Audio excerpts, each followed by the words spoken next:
Vous allez passer.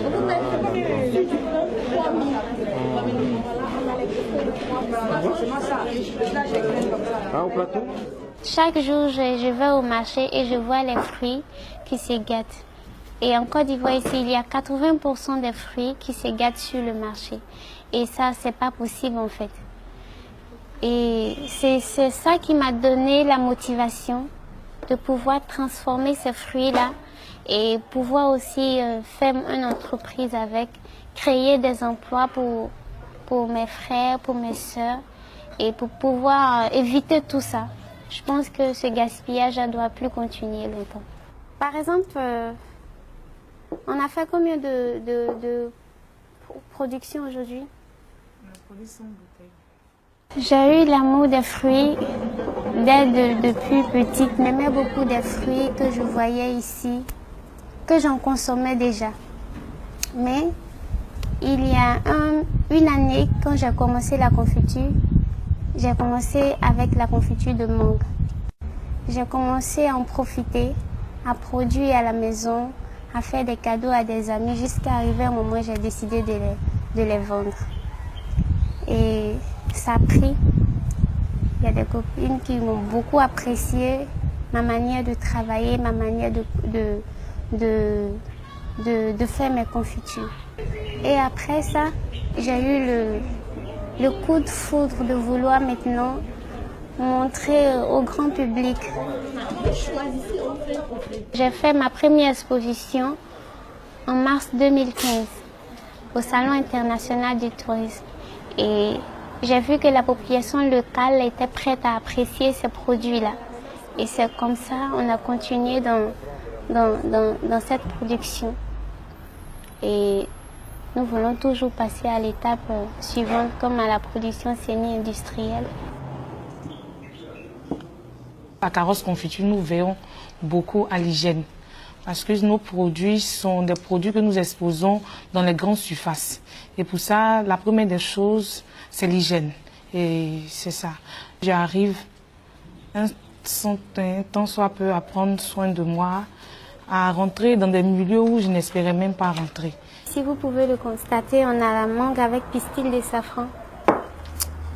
C'est notre produit phare, c'est celui que les gens préfèrent plus. Et on a ça aussi, qui est mangue avec raisin, qui est très bon aussi. Quand j'ai commencé à mettre ce produit sur le marché, je ne savais ni lire ni écrire. Donc c'était vraiment difficile pour moi. Je savais bien me retrouver devant des gens et dire « Ah, tenez, et chercher, goûter ma confiture, voyez comment elle est bonne. » C'était ma manière de parler était vraiment bien, mais arrivé un moment, je savais que je n'allais pas continuer à cacher au grand public que je ne savais ni lire ni écrire. Mais grâce à ce produit-là, de jour en jour, ça me donne encore le courage et la volonté d'apprendre et de vouloir être professionnelle pour mon pays et pour moi-même.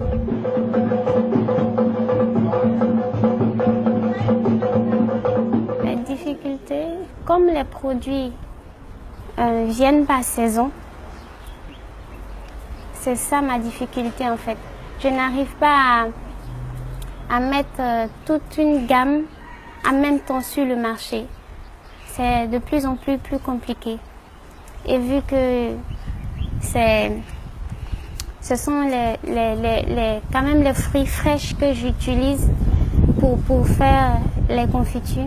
Donc au fur et à mesure, par exemple, si la mangue manque comme ça, je suis tout le temps bloquée. Ou bien si c'est l'ananas qui manque, c'est mon plus grand souci en fait. Donc tomates, gingembre, cannelle, alors ça c'est des bonnes idées. Hein, ça c'est des bonnes. Je vois pas on la dégustera à un autre moment. Hein, parce que là il y a une originalité.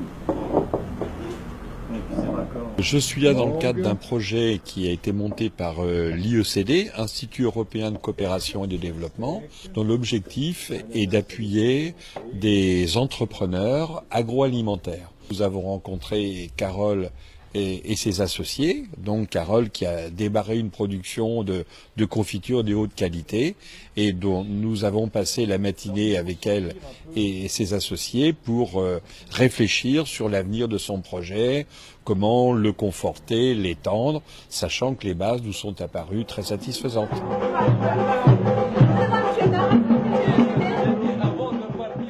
Mais les ressources pour pouvoir réussir en tant que jeune entrepreneur, je pense que surtout c'est le travail bien fait et de jour en jour de ne pas se dire qu'on connaît et de toujours vouloir apprendre. Je pense que ça c'est la clé de la réussite. Forcément quelqu'un va voir votre qualité, votre manière d'être. On ne cherche pas à impressionner des gens. En fait, c'est dans la manière que vous travaillez qu'on vous découvre.